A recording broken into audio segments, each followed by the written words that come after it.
सच तो यह है कि जो दिखाई पड़ता है वो उसके समक्ष कुछ भी नहीं है जो दिखाई नहीं पड़ता है।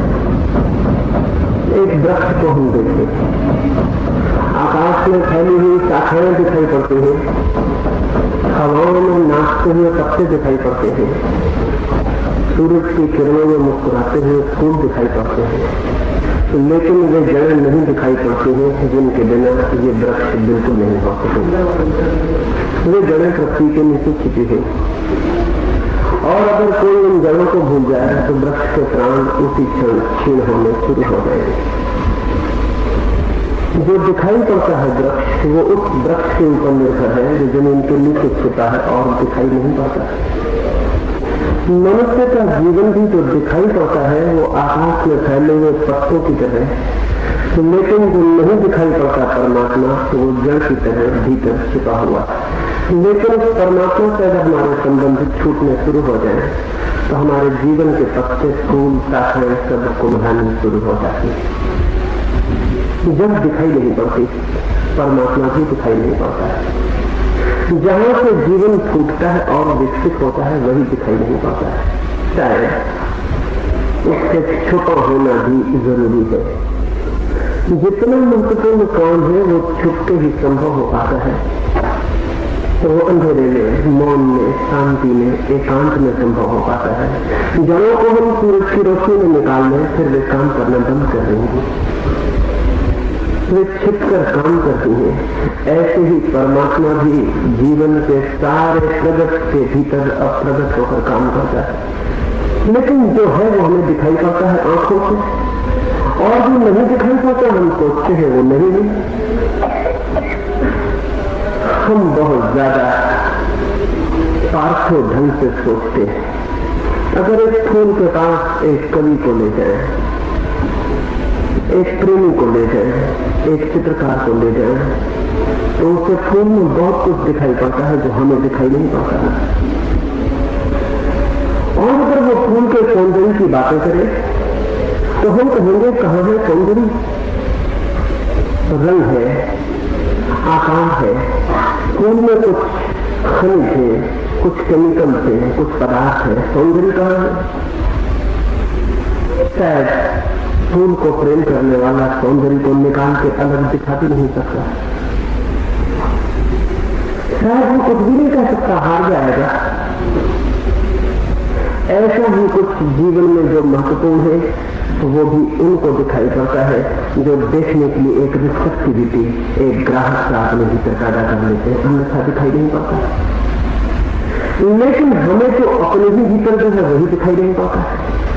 हम बाहर भटकते हुए लोग हैं, हमारी आंखें बाहर बाहर घूमती हैं और जीवन समाप्त हो जाता है, और जो भीतर था उससे हमारी कोई पहचान भी नहीं हो पाती। ये जो भीतर है हमारे, उसका ही नाम परमात्मा है, लेकिन कैसे उसे खोजें? थोड़ी सी बातें इस संबंध में समझ लेनी जरूरी। आत्मा के व्यक्तित्व के 3 तल हैं, एक शरीर, दूसरा मन, तीसरी आत्मा। शरीर से हम सबकी पहचान, शरीर सबसे ऊपर का तल है, इसलिए सीधा दिखाई पड़ जाता है। उसे देखने के लिए कोई प्रयास नहीं करना पड़ता। जैसे किसी भवन के बाहर की दीवार रास्ते से चलते हुए दिखाई पड़ जाती है, भवन के भीतरी कक्ष दिखाई नहीं पड़ते हैं। दीवार तो चलते ही दिखाई पड़ जाती है क्योंकि वो बाहर है। जो बाहर है वो बिना प्रयास के दिखाई पड़ जाता है। असल में वही दिखाई पाता है बिना प्रयास के जो बाहर होता है। जो भीतर है उसके लिए कुछ प्रयास करना होगा, भीतर जाना पड़ेगा। अगर कोई किसी मंदिर के देवता को खोजना चाहे तो मंदिर के भीतर जाना पड़ेगा। अगर कोई मंदिर की दीवारों को ही देखना चाहे तो बाहर घूमकर ही लौट आ सकता है। शरीर हमारे जीवन के मंदिर के बाहर का प्रकोप है। उसके भीतर मन है, मन की भी थोड़ी बहुत झलक हमें मिलती है।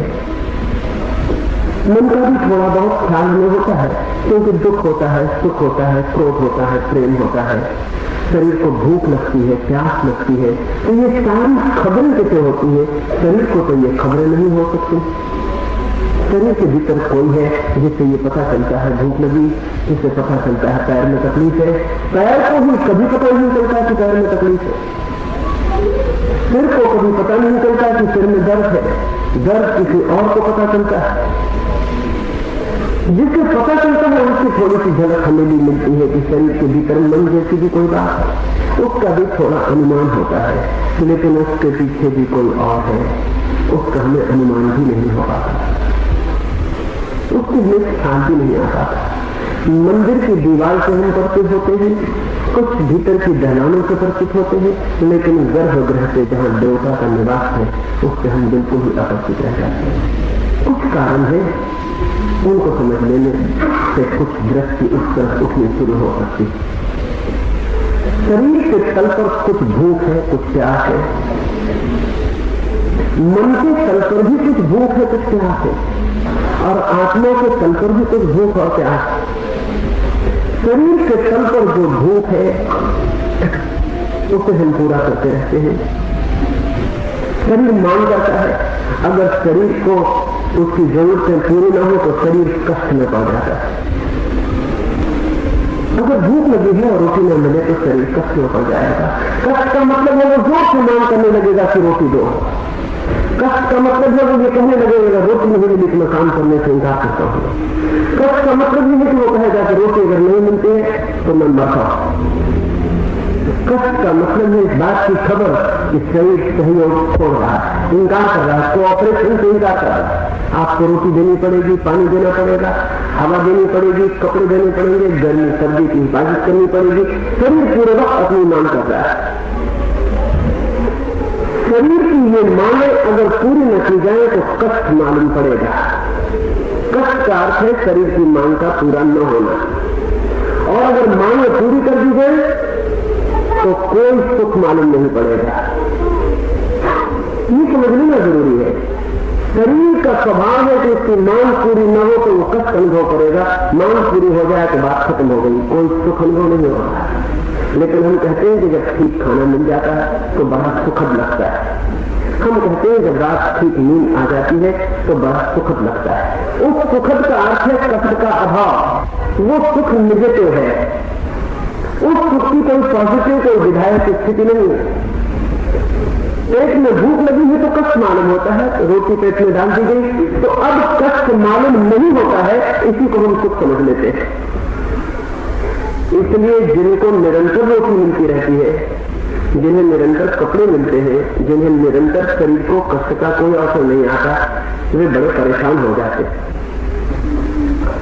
क्योंकि उन्हें सुख का जो अनुभव होता था रोटी खाने में से, कपड़े मिल जाने से, वो भी बंद हो जाता है। गरीब आदमी की तकलीफ होती है उसका शरीर कष्ट में है, अमीर आदमी की तकलीफ होती है तो उसे सुख बिल्कुल नहीं मिलता। शरीर कोई सुख दे ही नहीं सकता।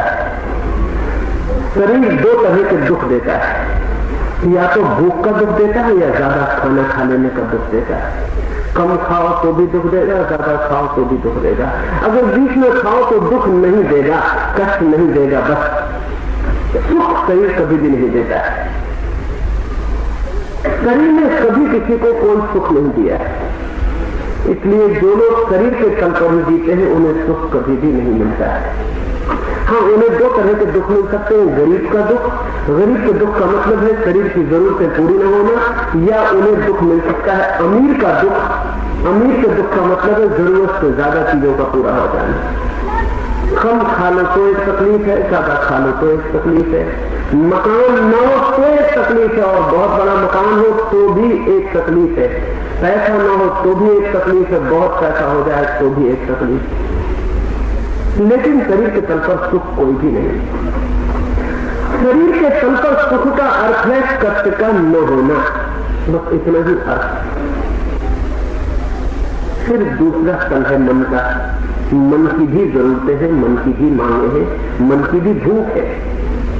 संगीत के लिए, साहित्य के लिए, प्रेम के लिए, मित्रता के लिए, कला के लिए मन की भूख, मन की भी मांग है। शरीर बहुत स्थूल है इसलिए उसकी जरूरतें स्थूल है, पानी, रोटी, मकान। मन सूक्ष्म है, उसकी मांग भी सूक्ष्म है, संगीत, साहित्य, प्रेम, कला। मन के तल पर स्थिति उल्टी है। अगर संगीत न मिले तो कोई दुख न होगा। आदिवासी ने कभी भी नहीं सुना कोई शास्त्रीय संगीत, इस कारण वो दुखी नहीं है। जंगल में तो मुझे शास्त्रीय संगीत सुनाई नहीं पड़ा तो मैं बहुत दुखी हूं। जो आदमी संस्कृत नहीं जानता उसने कालिदास के अद्भुत ग्रंथ नहीं पढ़े तो इस वजह से दुखी नहीं है कि मुझे बड़ा दुख हो रहा है कि मैंने कालिदास के ग्रंथ नहीं पढ़े। जिस आदमी ने रविन्द्रनाथ का नाम नहीं सुना और गीतांजलि में कोई डुबकी नहीं लगाई, वो कोई दुख नहीं झेल रहा है। उसे कभी भी ख्याल नहीं आता सोते जागते कि गीतांजलि नहीं पढ़ी तो मैं बड़ा दुखी हूं। मन की बात उल्टी है। मन की जरूरतें पूरी करो तो सुख मिलता है, जरूरतें पूरी न करो तो दुख नहीं मिलता, कष्ट नहीं मिलता। मन की जरूरतें पूरी न हो तो कोई कष्ट नहीं मिलता, जरूरतें पूरी हो तो सुख मिलता है। मन के तल पर कष्ट नहीं होता, सिर्फ सुख होता है। हाँ, मन के तल पर भी कष्ट मालूम पड़ सकता है। अगर सुख का अभाव रहे तो कष्ट मालूम पड़ सकता है। जिस आदमी ने शास्त्रीय संगीत सुन लिया उसे अब सुनने को न मिले तो सुख का अभाव उसे कष्ट जैसा मालूम पड़ेगा। मन के तल पर कष्ट निगेटिव है, सुख का अभाव है। शरीर के तल पर सुख निगेटिव है, कष्ट का अभाव। मन के तल पर सुख मिल सकता है, मन के तल पर कष्ट नहीं मिलता, कष्ट सिर्फ अभाव होता है। लेकिन मन के तल के सुख बड़े भागने वाले सुख हैं, क्षणिक सुख है। कोई आदमी कितनी देर तक संगीत सुन सकता है, कोई आदमी कितने देर तक काबू में डूब सकता है, कोई आदमी कितनी देर तक प्रेम कर सकता है, कोई आदमी कितनी देर तक अपने प्रेमी का हाथ अपने हाथ में रख सकता है। और एक मजा है मन के तल पर, मन हमेशा नए सुख की मांग करता है। अगर एक ही गीत आपने एक बार सुना तो सुखद लगेगा, दूसरे बार सुना तो उतना सुखद नहीं लगेगा, तीसरी बार सुना तो घबराहट होने लगेगी, और 10 बार सुनना पड़े तो आप भागने लगेंगे, और अगर 50 बार जबरदस्ती सुनाया जाए तो आप पागल हो जाएंगे। वही एक गीत कोई प्रेमी मिलता है, उसे हमने गले से लगा लिया, एक क्षण तक सुख रहेगा, 2-3 क्षण के बाद घबराहट शुरू हो जाएगी। अगर आधा घंटे तक गले से रखना पड़े तो ऐसा लगेगा कि कोई जहर मिल जाए तो खा ले और मर जाएंगे। इससे कैसे छुटकारा हो?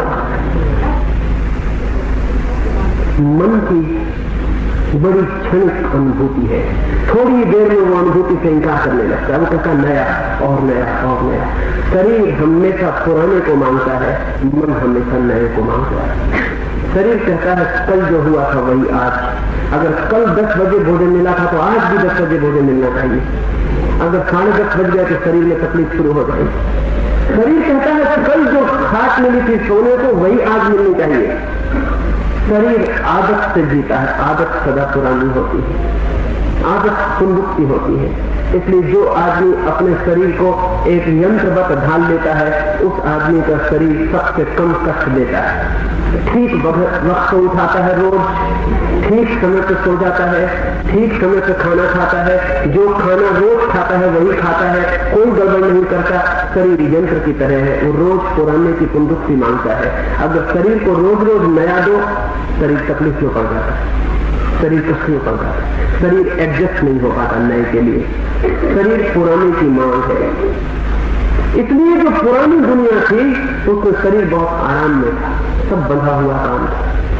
नई दुनिया में बड़ी मुश्किल हो गई, सब चीजें रोज बदल जाती हैं, शरीर को बड़ी तकलीफ हो रही है। इसलिए शरीर बहुत सी बीमारियां अनुभव कर रहा है जो पुरानी दुनिया में उसने कभी अनुभव नहीं की।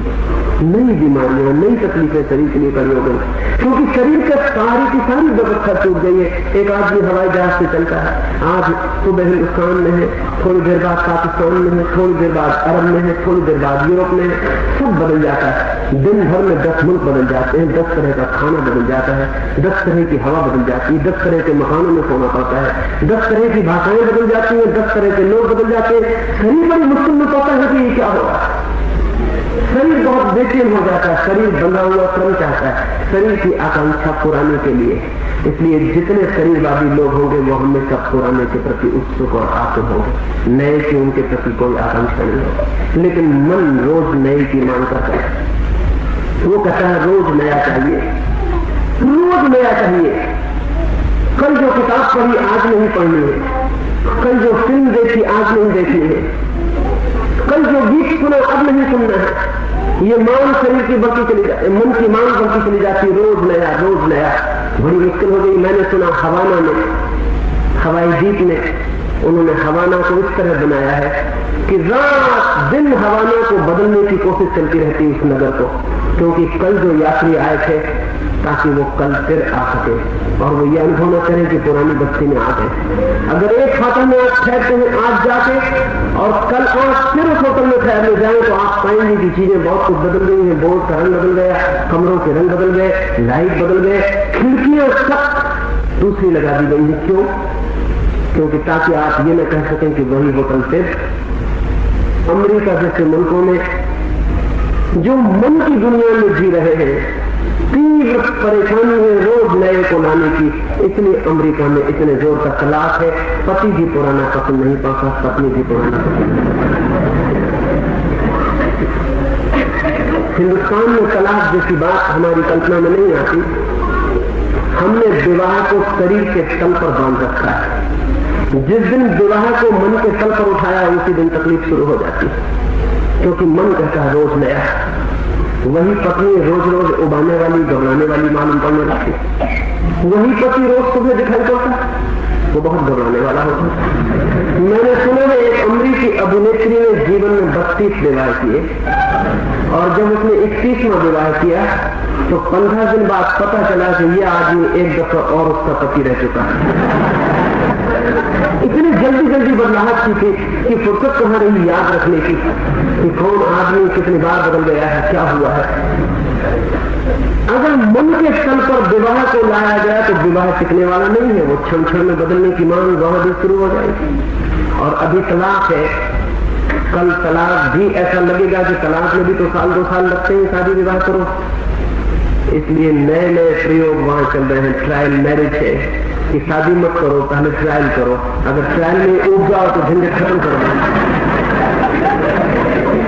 और एक बहुत बड़े आदमी ने, जज लिंडसे ने ट्रायल मैरिज की तारीफ की अमेरिका में और एक बड़ी किताब लिखी कि विवाह मत करो, सिर्फ प्रायोगिक विवाह करो, एक्सपेरिमेंटल करो, फिर जब तुम बिल्कुल पक्का कर लो तब करना। और मैं जानता हूं कि अगर प्रायोगिक विवाह किया जाए तो कोई आदमी कभी पक्का निर्णय लेने की हिम्मत नहीं कर सके। जिंदगी के मरते दम तक वो सोचेगा क्या पता झंझट हो जाए, फिर कल बदलना पड़े, प्रयोग चलने दो। मन रोज नए की मांग करेगा। मन के तल पर पुराना घबराने वाला है, नया स्वीकृत, चाहे पुराने से बुरा ही हो, नया होना काफी है। शरीर के तल पर नया चाहे पुराने से अच्छा भी हो तो भी शरीर स्वीकार नहीं करना चाहता, वो इनकार करता है, वो अपनी आदत में जीना चाहता है। मन नए की मांग करता है, चाहे बुरा ही क्यों ना हो। मन नए की मांग क्यों करता है? क्योंकि मन एक क्षण में तृप्त हो जाता है, एक क्षण से ज्यादा नहीं मांगता। मन कहता है बस बहुत है, एक क्षण में गलत मिल जाती, बात खत्म हो जाती। इसलिए मन के सारे सुख क्षणिक होंगे। मन का कोई सुख शाश्वत नहीं हो सकता, सनातन नहीं हो सकता, सदा रहने वाला नहीं हो सकता। आएगा और जाएगा, आ भी नहीं पाएगा और आप पाएंगे कि वो गया। एक आदमी एक कार खरीदना चाहता है, कितनी रात, कितनी चिंता, कितनी योजनाएं बनाता है, फिर कार खरीद के घर ले आता है। एक क्षण मन पुलक से जाता है, दूसरे क्षण बात खत्म हो गई, कार घर आ गई और सब खत्म हो गया। आप क्या करोगे? फिर दूसरे दिन से दूसरी कार पर नजर है, दूसरे मकान पे नजर है, वो भी मिल जाएगा और मिलते ही सब समाप्त हो जाएगा। मिल आती गया, क्योंकि मन एक क्षण से ज्यादा कोई सुख लेने को तैयार नहीं, वो फिर नए की मांग करने लगता है। और मन के तल पर नए की मांग ही अगर नया पूरा न हो, उपलब्ध न हो, तो कष्ट जैसा मालूम पड़ने लगता है। मन के तल पर सुख क्षणिक है और कष्ट स्थायी मालूम पड़ेगा। बीच बीच में क्षण भर को सुख मिलेगा, फिर कष्ट फिर हो जाएगा, फिर सुख की झलक मिलेगी, फिर कष्ट फिर हो जाएगा। जैसे अंधेरी रात में कभी कोई बिजली चमकती हो, बिजली चमकती है, रोशनी हो जाती है, फिर गुप्त अंधेरा हो जाता है। मन के तल पर ऐसा ही है, नई चीज मिलती है, एक चमक, बिजली, फिर गुप्त अंधेरा। कितनी नई चीजें मिलेंगी, 24 घंटे कितनी नई चीजें पाई जा सकती हैं। मन के तल पर सुख की झलक मिलती है, सुख क्षण भर को मिलता है, फिर खो जाता है। जो आदमी शरीर के तल पर ही जिएगा उसे कोई सुख नहीं मिलेगा, जो आदमी मन के तल पर जिएगा उसे क्षण झलक मिलेगी, लेकिन स्थायी सुख नहीं मिलेगा। तीसरा तल आत्मा का है।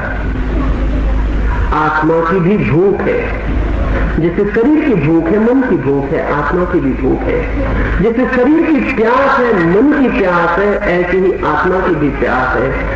आत्मा की भूख या आत्मा के भोजन का नाम ही परमात्मा है या धर्म। वो जो आत्मा चाहती है उसकी भी प्यास और भूख है, और आत्मा के तल पर एक मजा है, एक और स्वभाव है वहां। जब तक परमात्मा न मिले तब तक आदमी की जिंदगी एक बेचैनी होगी, एक अशांति होगी।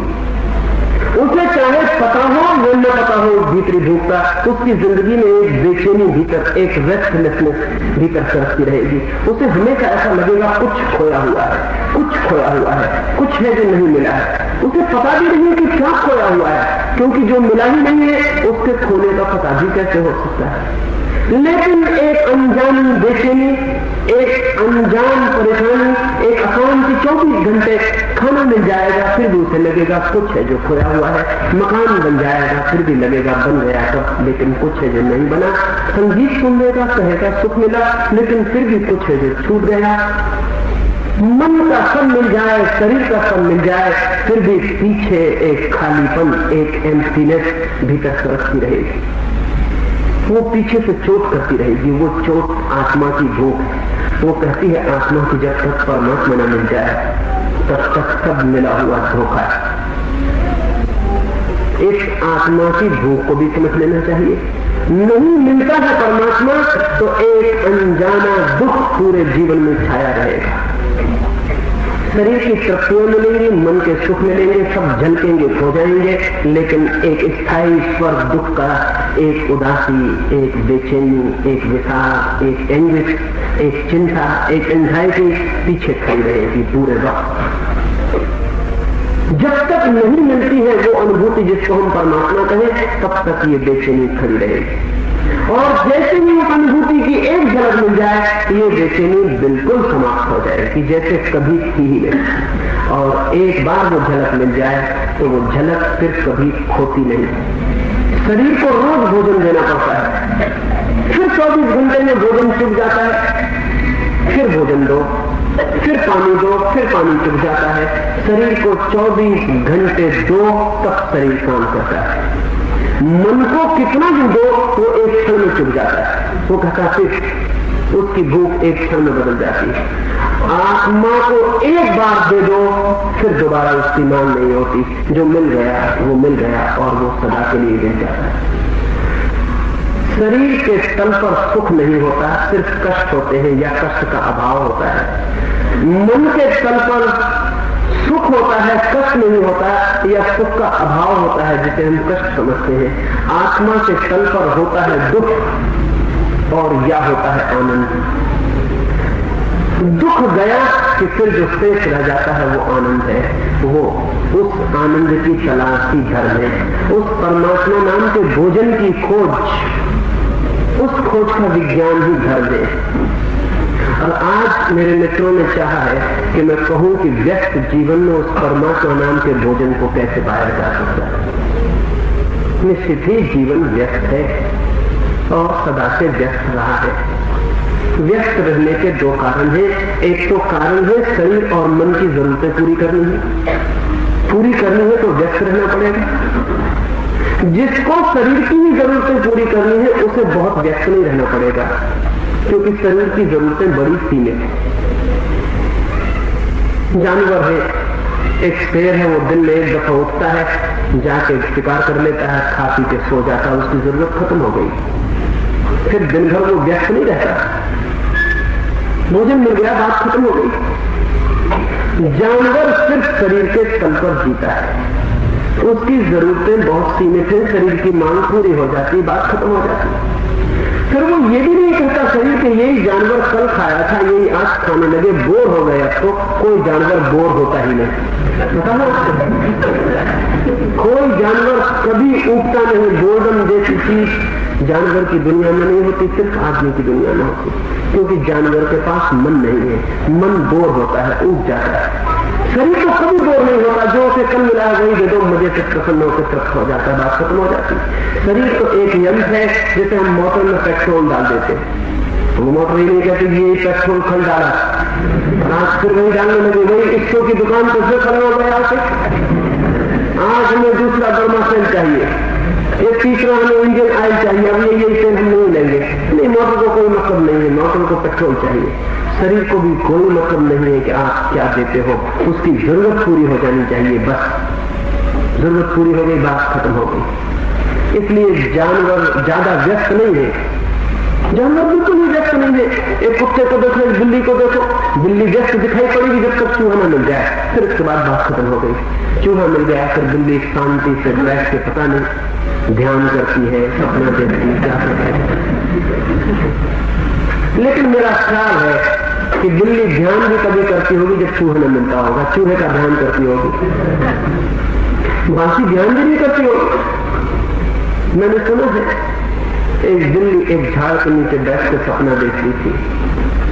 एक कुत्ता पास से निकला और कुत्ते ने पूछा कि देवी क्या देख रही हो, क्या सपना देख रही हो?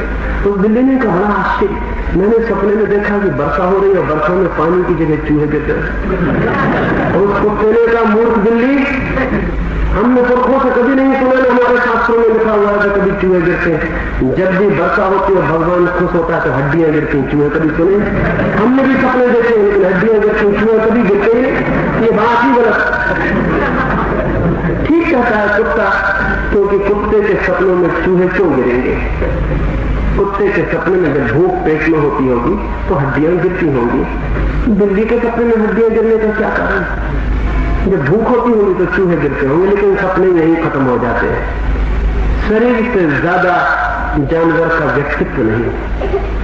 और इसलिए हम ये कह सकते हैं कि जिस आदमी का व्यक्तित्व शरीर पे खत्म हो जाता है वो आदमी जानवर से ज्यादा नहीं। उसके और जानवर के बीच बुनियादी फर्क नहीं। जो आदमी सोचता है खाना पीना कपड़े पहन लेना बस आ गई समाप्ति, दी एंड आ गया, वो आदमी जानवर के तल पर जी रहा। उस आदमी की जिंदगी में भी एक तरह का संतोष होगा, क्योंकि जानवर बिल्कुल संतुष्ट मालूम पड़ते हैं। उस आदमी की जिंदगी में एक तरह की निश्चिंतता होगी, जानवर बिल्कुल निश्चिंत मालूम पड़ते हैं। उस तरह के आदमी के जीवन में बहुत चिंता नहीं होगी, जानवरों के जीवन में कोई चिंता नहीं। लेकिन वो आदमी न तो उन सुखों को जान पाएगा जो मन के हैं और न उन आनंदों को जान पाएगा जो आत्मा के हैं। इसलिए सुकरात से किसी ने पूछा कि एक असंतुष्ट सुकरात बनने के बजाय एक संतुष्ट सुअर बन जाने में हर्ज क्या है?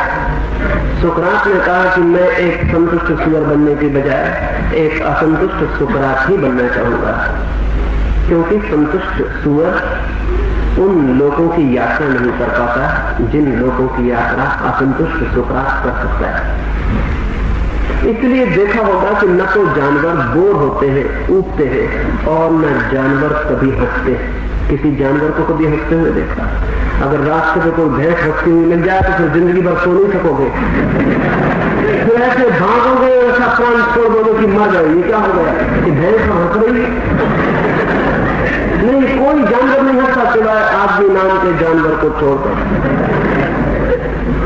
क्योंकि हंसना और उगना मन की बातें हैं, शरीर की बातें नहीं। जानवर कभी नहीं हंसता। इसलिए अगर आदमी की परिभाषा करनी हो तो हम कह सकते हैं जो जानवर हंसता है उसका नाम आदमी है। हंसना आदमी का बुनियादी लक्ष्य है। आदमी उगता भी है, हंसता भी है, क्योंकि उसके पास मन है और मन की खुशियां भी हैं और मन की गैर खुशियां भी। लेकिन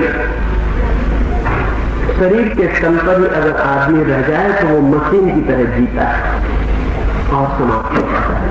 उसे पता ही नहीं चलता कि उसके भीतर क्या क्या छिपा था, कौन से रहस्य, कौन से अनजाने लोग, कौन सी यात्राएं बाकी थी जिन्हें वो करता तो जीवन धन्य हो जाता, वो उसे पता नहीं चलता। कुछ लोग शरीर पर रुक जाते हैं, कुछ लोग शरीर के ऊपर उठते हैं और मन के सुखों की खोज करते हैं। मन के सुख बड़े अद्भुत हैं, लेकिन बड़े सपनीले हैं, बड़े धीमी हैं, आ भी नहीं पाते और चले जाते हैं। कैसा अद्भुत है काव्य का सुख, कैसा अद्भुत है वीणा का सुख, कैसा अद्भुत है प्रेम का सुख, कैसे अद्भुत है मन की गहराइयां, लेकिन बस एक क्षण छुओ और खो गई। बहुत इलूजरी है, बहुत भ्रामक है, बहुत काल्पनिक है। छुओ की अपरिजन के मिलने से दुख होता है, लेकिन परिजन से मिलते समय भी डर बना रहता है कि कहीं परिजन खो न जाए, और वो डर उस सुख को भी छीन कर जाता है। फूल खिलता है, सुख देता है, लेकिन डर साथ में बना है कि कुम्हला जाएगा, कुम्हला जाएगा, आप कुम्हला जाएगा, कुम्हला जाएगा। मन के तल पर कभी भी प्राण पूरी तरह तृप्त नहीं हो पाते। फूल खिला भी नहीं कि कुम्हलाना शुरू हो जाए। वहां कोई स्थिरता नहीं है, वहां कोई स्थायित्व नहीं है। इसलिए जो लोग मन में जीते हैं वे बड़ी एंजाइटी में, बड़ी चिंता में जीते। वहां 24 घंटे एक ट्रेम्बलिंग, एक कंपन चलता रहता, अब गया सब खो जाएगा। और जो मिलता है वो मिलते ही हाथ से छूट जाता है, जैसे कोई पानी पे मुट्ठी बांधे। हाथ डालता है तो लगता है पानी हाथ में है, मुट्ठी बांधी की खाली मुट्ठी रह जाती, पानी बाहर हो जाता है। मन के सुख में हाथ डाला तो लगता है बहुत सुख मिल रहा है, मुट्ठी बांधो तो पता चलता है मुट्ठी खाली रह गई, सुख कहीं खो गया है। मन की दुनिया में जीना एक चिंता में जीना है, मन की दुनिया में जीना एक बेचैनी में जीना है। लेकिन कुछ लोग मन की दुनिया में जीते हैं और समाप्त हो जाते हैं। जो मन की दुनिया में जीते हैं उनके विक्षिप्त होने का बहुत डर है। शरीर की दुनिया में जीने वाला आदमी कभी पागल नहीं होता, क्योंकि वो आदमी ही नहीं होता, वो आदमी से नीचे होता है। पागल होने के लिए भी आदमी होना जरूरी है। लेकिन जो मन की दुनिया में जीते हैं वो करीब करीब पागलपन में जीते हैं।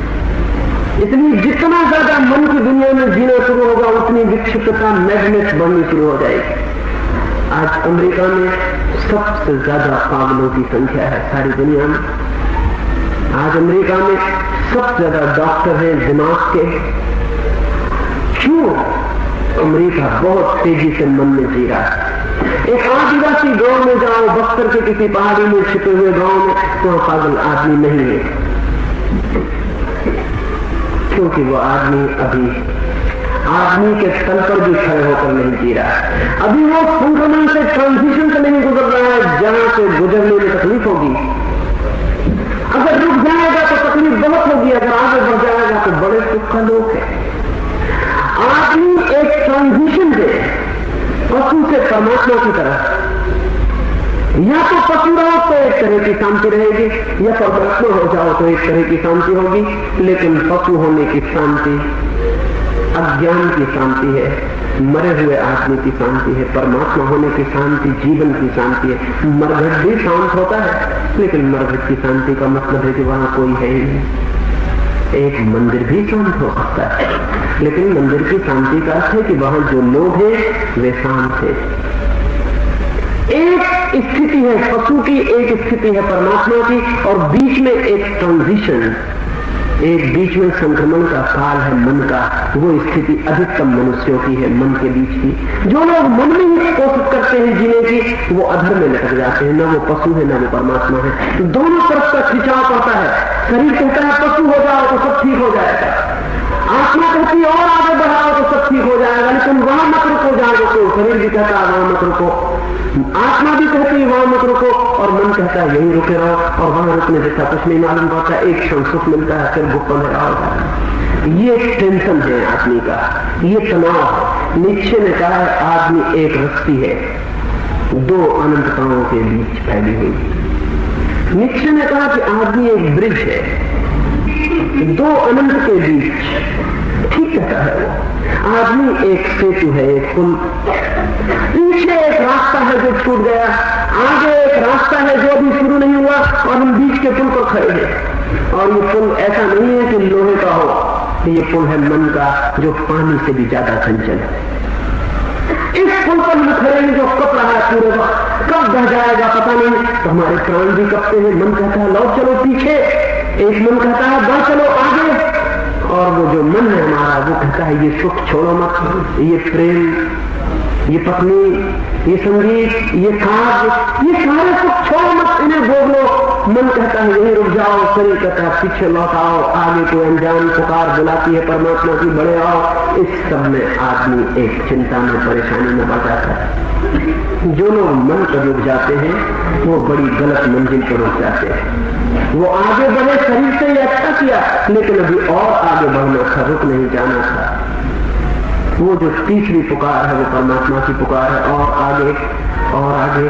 फिर वहां एक जगह है जिसके आगे भी कुछ नहीं, जिसके पीछे भी कुछ नहीं, जहां पहुंचने के बाद फिर पाने को कुछ शेष नहीं रह जाता, क्योंकि पाने को तभी तक इच्छा रहती जब तक भीतर दुख है। दुख धक्के देता है कि पाओ कुछ ताकि मैं मिट जाऊं। जब दुख मिट गया पानी की दौड़ बंद हो जाती है, और जब वो मिल गया जो सब कुछ है तो पाने को कुछ शेष नहीं रह जाता।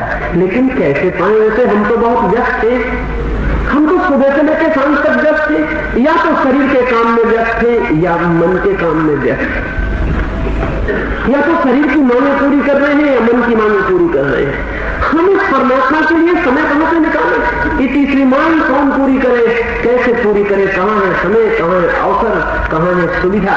गांव गांव में भटकता हूं, लोग मुझसे पूछते हैं समय कहां है, सुविधा कहां है? कब पुकारे उस प्रभु को, कब खोजे उस आत्मा को? फुर्सत नहीं मिलती। सुबह से उठते हैं और फैक्ट्री है, शाम थके मांगे लौटते हैं, और बच्चे हैं, दूसरी फैक्ट्री घर पर है, बच्चे की पत्नी थी, दिन भर एक फैक्ट्री चलाते हैं, शाम जाकर दूसरी फैक्ट्री में उलझ जाते हैं, इससे बचते हैं तो फिर सुबह वही फैक्ट्री है, फिर शाम वही फैक्ट्री है, फैक्ट्री में फिरे जा रहे हैं। कहां है समय, कहां है सुविधा? कब खोजे उसको जिसकी आनंद की बातें करते हैं आप? किस मार्ग से जाए, कौन जाए, कैसे जाए? समय तो बिल्कुल नहीं है। ये लोग बिल्कुल ठीक कहते हैं, गलत नहीं कहते। लेकिन मेरा कहना यह है कि परमात्मा को खोजने के लिए समय की कोई जरूरत ही नहीं। मेरा कहना यह है कि परमात्मा को खोजने के लिए अलग समय की कोई जरूरत ही नहीं। परमात्मा की खोज कॉम्पिटिटिव नहीं है शरीर और मन से। शरीर और मन से परमात्मा की खोज की कोई प्रतियोगिता नहीं है। शरीर और मन में जरूर प्रतियोगिता है।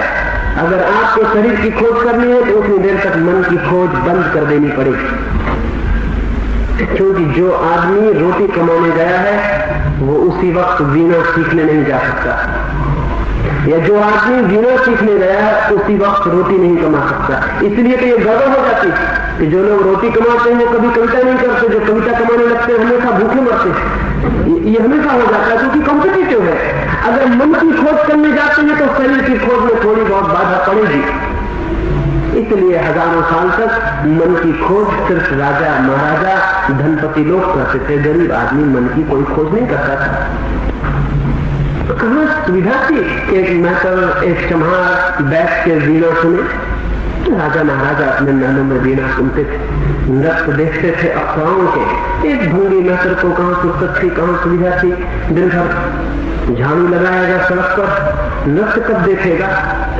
और झाड़ू लगाने वाला धीरे धीरे इतना जड़ हो जाएगा तो उसको नृत्य देखने की समझ भी खो जाएगी।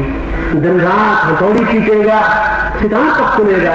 और हथौड़ी ठोकते ठोकते कान ऐसे जड़ हो जाएंगे कि जब कोई सितार बजाएगा तो उसकी समझ के बाहर होगा कि ये क्या हो रहा है। मैंने सुना है कि 2 युवक चित्रकार होना चाहते थे। उनमें से एक तो कोई बहुत बड़ा चित्रकार हुआ, डोरिक। वे दोनों अपने गुरु के पास शिक्षा लेने गए, लेकिन दोनों गरीब। उनके पास फीस के पैसे भी नहीं थे, रंग खरीदने के पैसे भी नहीं थे। गुरु ने कहा कि मैं तुम्हें मुफ्त शिक्षा दे दूंगा, लेकिन रंग मैं कहां से लाऊंगा, मैं खुद ही गरीब हूं, कागज कहां से लाऊंगा, इतना इंतजाम तुम्हें करना पड़ेगा। वे कहने लगे हमारे पास तो सिवाय चित्र सीखने की आकांक्षा के और कुछ भी नहीं है। उसके गुरु ने कहा तब बहुत मुश्किल है, तुम खाना कहां से खाओगे अगर कागज रंग भी कहीं से आ जाए, तुम वक्त कहां से पहनोगे? फिर उन दोनों ने यह तय किया कि एक मजदूरी करे, दूसरा सीख ले चित्रकला। उन्होंने पैसा फेंक के निर्णय कर लिया, डोरिस का नाम आ गया, वो चित्र सीखने लगा। 5 साल वो सीखेगा, फिर 5 साल बाद उसका मित्र सीखेगा, फिर 5 साल वो मेहनत करेगा। मित्र गया, वो सड़कों पर जाके गिट्टियां तोड़ने लगा। 5 साल उसने गिट्टियां तोड़ी और अपने साथी को चित्रकला सिखाई। 5 साल बाद उसके मित्र ने उसके पैर पकड़ लिए, आंसू से उसके पैर धो डाले और कहा कि तू अद्भुत है, तूने एक बार भी ये न कहा कि मैं गिट्टी खोद रहा हूं, अब तू जा। उस मित्र ने कहा कि अब मेरा जाना बहुत मुश्किल है, ये हाथ और ये उंगलियां पत्थर जैसी हो गई।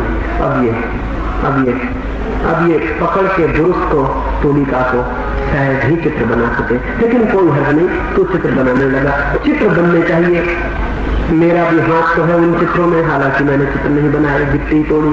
लेकिन मित्र बहुत रोने लगा कि ये तो बहुत दुर्भाग्य हो गया, तू गुरु के पास चल। गुरु ने भी उसके हाथ देकर कहा कि हाथ तो इतने कड़े हो गए कि अब इन हाथों से तुलिका के सूक्ष्म अंश नहीं निर्मित किए जा सकते, सूक्ष्म इनके कंपन खत्म हो गए।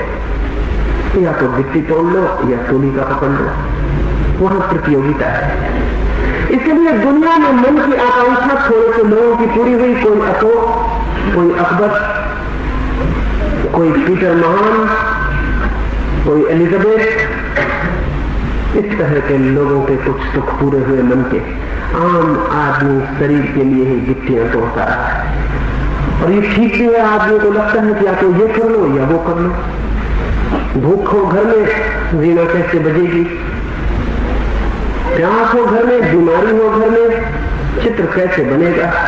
नहीं, ये नहीं हो सकता। इन दोनों में प्रतियोगिता है। इसी प्रतियोगिता के कारण आदमी पूछने लगता है कि परमात्मा को कहां खोजेंगे, कब खोजेंगे, समय कहां है? मन के सुख ही नहीं खोज पाते, आत्मा का आनंद कहां खोजेंगे? यही मुझे कुछ कहना है, और वो मुझे ये कहना है, आत्मा की कोई प्रतियोगिता शरीर और मन से नहीं। आत्मा की खोज के लिए अलग से समय निकालने की कोई जरूरत नहीं है। लेकिन समझे, इस कमरे में हम 1000 कुर्सियां ला के रख दें, सारी जगह भर जाए, और फिर हमसे कोई कहे कि एक कुर्सी और रखनी, तो हम कहेंगे लेकिन जगह नहीं है, ये कुर्सी हम कहां रखें? जगह नहीं है, सब भर गई जगह, अब जगह नहीं है यहाँ और कुर्सियां रखने की। लेकिन समझो कि 1000 दिए इस कमरे में जलते हो, और कोई आदमी हमसे कहे कि एक दिया और जलाना है, तो क्या हम ये कहेंगे कि अब रोशनी भर गई यहाँ, अब और रोशनी इस कमरे में नहीं भरी जा सकती? क्योंकि रोशनी कॉम्पिटिटिव नहीं है। एक दिए की रोशनी जगह घेर ले तो ऐसा नहीं है कि अब दूसरी रोशनी को जगह घेरने के लिए ना बचे, उसी जगह में वो रोशनी भी समा जाएगी, तीसरे दिए की रोशनी भी समा जाएगी, चौथे दिए की भी समा जाएगी। ऐसा नहीं है कि रोशनी जगह घेरती हो, कितनी ही दियों की रोशनी, हाँ ये हो सकता है कि दिए जगह घेर ले, लेकिन रोशनी जगह नहीं घेरती। कितनी ही रोशनी इस कमरे में भरी जा सकती है। एक छोटा सा दिया भी इस कमरे को रोशन कर सकता है, हजारों दियों की रोशनी भी इस कमरे को रोशन कर सकती है, लेकिन रोशनी एक दूसरी रोशनी से टकराती नहीं। हमने केवल शरीर और मन की ही आकांक्षाएं जानी है जो कि टकराती हैं, हमें आत्मा की आकांक्षा का कोई पता नहीं जो टकराती ही नहीं। तो ये तो पहले समझ लेना जरूरी है कि व्यस्त जीवन से परमात्मा की खोज का कोई विरोध नहीं। असल में व्यस्त जीवन से अलग परमात्मा के लिए समय खोजने की कोई जरूरत नहीं है। तुम्हारे व्यस्त जीवन में ही तुम्हारे सब कुछ करने में ही, चाहे गिट्टी फोड़ो, चाहे मकान बनाओ, चाहे फैक्ट्री में कारखाना चलाओ, चाहे घर में रोटी बनाओ, चाहे कपड़े सियो, चाहे वीणा बजाओ, चाहे चित्र बनाओ, कुछ भी करो, करने से परमात्मा की खोज का कोई विरोध नहीं है। क्योंकि परमात्मा की खोज एक नए प्रकार का करना नहीं है, वो एक नया एक्शन नहीं है। परमात्मा की खोज एक कॉन्शियसनेस है, एक चेतना है, एक्ट नहीं, डूइंग नहीं। इस फर्क को थोड़ा समझ लेना जरूरी है। एक आदमी गिट्टी तोड़ रहा है, एक आदमी वीणा बजा रहा है, उन दोनों से कोई एक ही काम एक समय में किया जा सकता है। लेकिन मेरा कहना यह है, आदमी गिट्टी तोड़े और गिट्टी तोड़ते समय में ऐसी चेतना निर्मित कर सकता है कि परमात्मा की खोज जारी रहे, गिट्टी भी टूटे और परमात्मा की खोज जारी रहे। वीणा बजाए वीणा भी बजे और परमात्मा की खोज जारी रहे। और बड़े मजे की बात है कि जिस दिन गिट्टी तोड़ने के साथ परमात्मा की खोज जारी होती है, उस दिन गिट्टी पहले से ज्यादा कुशलता से टूटती, क्योंकि परमात्मा की खोज के साथ ही सारे प्राण आनंद से भरने शुरू हो जाते हैं। सारे प्राण एक नए संगीत से आंदोलित होने लगते हैं। एक मंदिर बन रहा था, एक कवि उस मंदिर के पास से गुजरता था। एक पत्थर तोड़ते मजदूर से उसने पूछा कि मेरे दोस्त तुम क्या कर रहे हो? उस आदमी ने क्रोध से भरी आंखें ऊपर उठाई और कहा, अंधे हो, दिखाई नहीं पड़ता कि मैं क्या कर रहा हूं? पत्थर तोड़ रहा हूं। वो पूछने वाला कवि तो घबरा गया, वो तो डर गया। उसके पूछने में कुछ ऐसी बात तो न थी इतना क्रोध जाहिर किया जाए, लेकिन जिनके भीतर क्रोध भरा हो वे कोई भी मौके बेमौके क्रोध को निकालते रहते हैं। इससे कोई संबंध नहीं कि क्रोध का मौका है या नहीं। वो कभी आगे बढ़ा, उसे ख्याल आया कि मैं दूसरे आदमी से भी पूछूं, क्या पत्थर तोड़ने वाले सभी लोग इतने ही क्रोध से भरे हुए हैं? उसने दूसरे आदमी से पूछा कि दोस्त क्या कर रहे हो? उस आदमी ने थोड़ी देर तक सिर ही ऊपर नहीं उठाया, फिर बड़ी मुश्किल से सिर ऊपर उठाया जिससे सिर पर कोई पहाड़ का बोझ हो। और उस आदमी ने कहा, क्या कर रहा हूं? कुछ भी नहीं कर रहा हूं, बच्चों की, बेटों की, माँ बाप के लिए रोटी रोजी कमा रहा। फिर धीरे से हथौड़ी उठा के उसने पत्थर तोड़ने शुरू कर दी। ये आदमी दूसरे ही तरह का था, उदास, बोझ से भरा हुआ।